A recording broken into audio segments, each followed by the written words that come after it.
Good morning, I hope you're having an absolutely fantastic day. It is currently 20 past 10. I've kind of sorted out my sleep schedule. I did wake up at 6 o'clock this morning, didn't get out of bed till about 7 o'clock though. But it's kind of getting there. It's a slow process and I'm still kind of ill, semi-recovering. It'll happen eventually. I did, however, the reason I'm actually making this video so late is because I finally finished my book, Thomas Harris, Red Dragon, which I think I have mentioned before, but I've had 100 pages left on this book for about a week now, maybe even longer. No, it's probably been about a week. I then read 50 pages last night and the last 50 pages this morning, and I finished it, and it's a really good book. If you've ever seen the film The Silence of the Lambs, it's the precursor to this. No, this is the precursor to that. And it's the book that the Hannibal TV series is also based off. The characters in this book are the characters from the Hannibal TV series. It's not the same story, but it's still, like, heavily based on it. I think the events in the TV show occur even before this book started. It's a very good book, and bear with me a second, and I do actually have The Silence of the Lambs lined up in my queue, ready to read.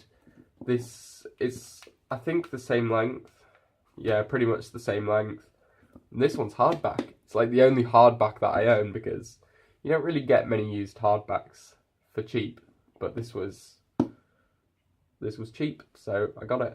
I don't have the other two of the series just yet, but I've got this ready to read, and I have book 2 of the Dorothy Must Die series, which is called, The Wicked Will Rise. So looking forward to reading that too, because these are just really fun books. Like, if you've never, given them a try, just read, the blurb or anything like that. Read reviews, but they're very fun. I mean, I'll show you how much I've read of the Dorothy Must Die series. So here they all are. These 3 are all prequels.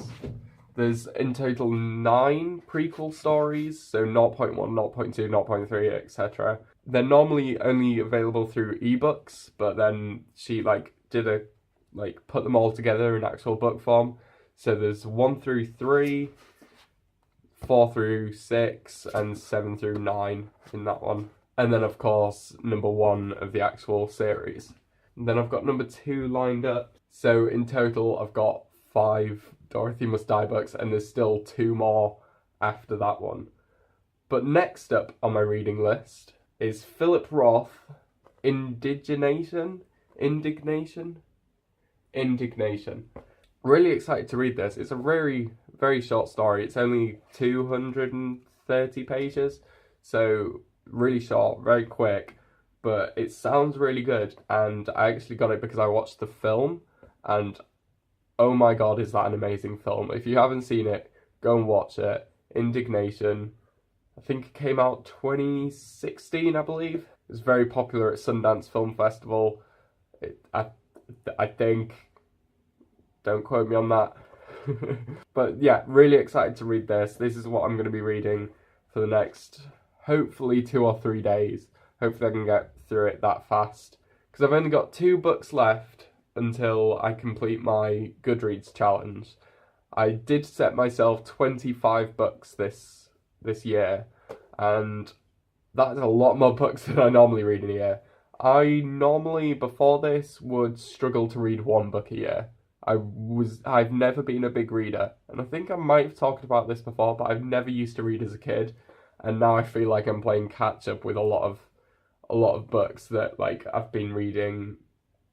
What's it called? The Northern Light series, whatever that's called. His Dark Materials. I've been reading the His Dark Materials series. Still have the last one to read. But yeah, I feel like I'm playing catch up, but I've been trying my best to read a lot more this year, and I've been doing it. I've read 23 books so far. I've got 2 more left. Now that the nice nerdy bookie section is out the way, now let's get on to the nerdy coffee section. Wow, this clip's actually already at 8.5 minutes, so I don't know what the time code will actually be at this point, but you can see how much I've actually cut out. So got my coffee advent calendar, day 12. Yeah, sorry. So it's right there. I was looking for it and it's right in front of me. Oh, slammed that down. I think I've not done anything. Okie dokie Jones. There we go. And we've got there. So, yeah, holding a cup of coffee in that one. Not holding a cup of coffee in that one. Okay, so today we have El Campanario. El Campanario. There we go. You read it. Hints of raisin and cocoa nibs, grown by Victoria Aguirre. Origin is Intubaca in Honduras, so another Honduras, and varietal is red Quechua. I believe the other Hondurases were yellow Quechua, maybe? Let's have a look. Okay, so I have the other Honduras here, and it was just Quechua, but I've got it ready to compare against. So it says, when Will met Victoria, coffee buyers don't tend to visit the regions they buy from, let alone individual producers.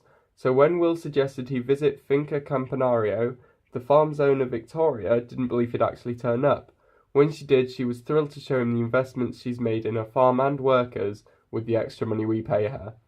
So that's nice, and there's a nice picture there as well of Will and Victoria. Raisin and cocoa nibs. So that's what? Probably going to be a darker roast, I'm assuming.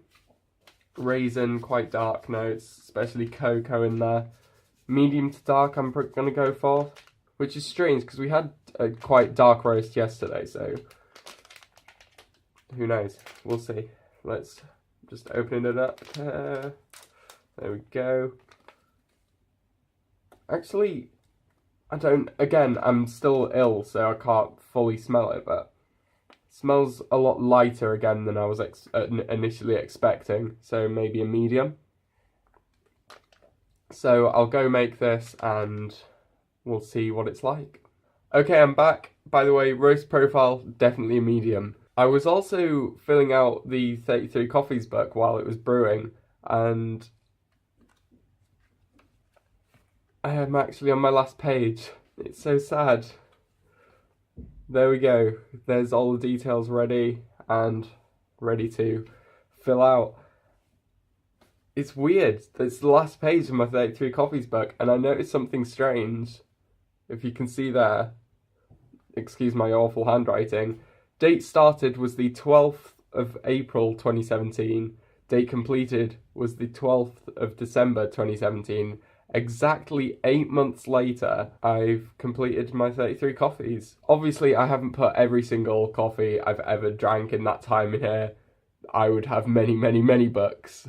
But every time I have a new coffee from Pact, most of the times I go to a coffee shop and have a new coffee, I will put it in here. 33 different coffees in 8 months. That's pretty good going if you ask me. So I'm really happy to have finished this, and obviously I don't actually have another one yet. I'm going to have to make a temporary one for the rest of Advent until I can get home and get to my coffee shop and buy another one.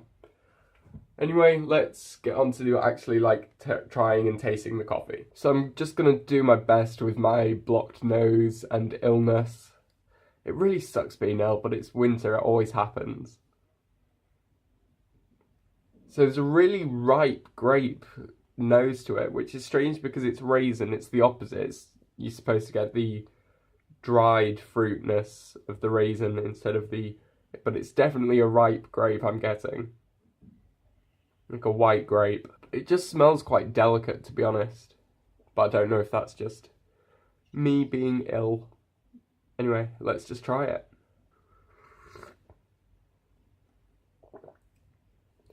I am not sure how to describe that. That's... oh, damn. It's really nice. It's not like dark like I would have expected it to have been. Like, as I said, the roast profile was definitely medium.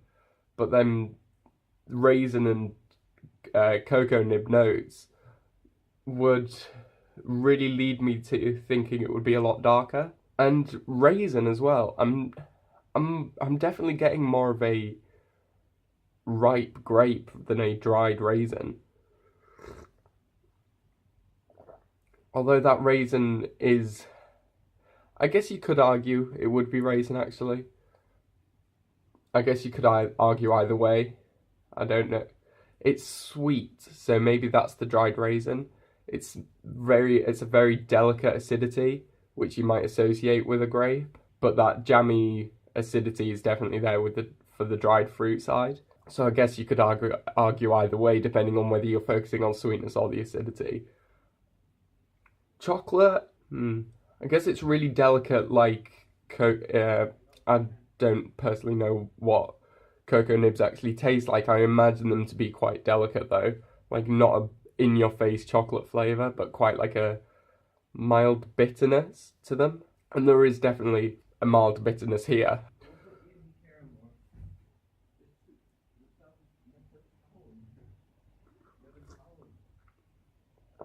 Wait for my flat to shut up. Problem with recording at uni. Mouthfeel is definitely round. It's like a smooth roundness to it, which you like, similar to a wine, I guess.